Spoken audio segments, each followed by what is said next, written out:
Oz Ozaransky, who goes by Oz, is depressed. He is a dentist from the United States who works and lives in Montreal.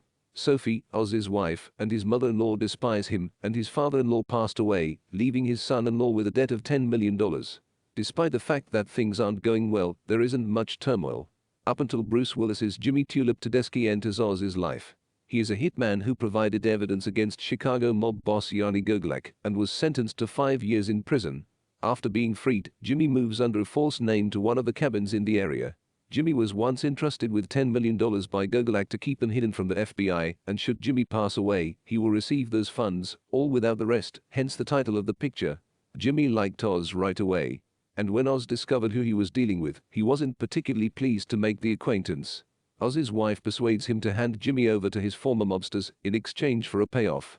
While his wife attempts to give Jimmy orders to kill her husband in an effort to kill two birds with one stone, getting rid of him and improving her financial status by procuring insurance for him, Oz travels to Chicago to alert Yanni of Jimmy's whereabouts.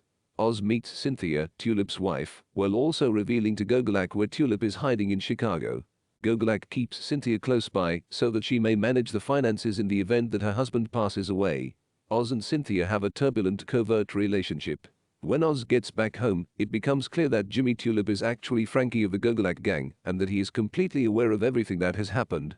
Additionally, Jimmy Tulip plans to kill Gogolak personally and enlists Oz and his aspirational hitwoman secretary Jill. Gogolak arrives at Tulip's home at night intending to kill him, ignorant that everything he does is under control. A hitman Sophie has hired shows up outside Oz's home at the same time.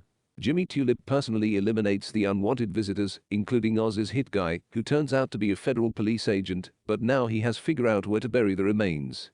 Taking advantage of the chaos, Oz and Cynthia attempt to flee, but are stopped in their tracks by a call from Tulip halfway through. Oz understands that Tulip will pursue him since she respects the institution of marriage no matter what. Then Oz offers to assist them in finding a solution to the issue of evidence and body destruction. He uses his talent as a dentist to make the hitman Sophie hired have teeth that resemble Tulip exactly. The body is put inside the burning car, and all that remains of him are his teeth. The conspirators pull off Tulip's death in this manner. The police detain Sophie because they have all the records they need to prove she intended to kill her husband, which they discovered in her car. In the end, Tulip takes Frankie out and accepts the reality that his ex-wife, who is now a widow legally, is leaving him for a friend. Jimmy and Jill begin having a relationship. Oz and Cynthia are reconciled, and as a wedding present, they each receive one of Gogolak's $10 million.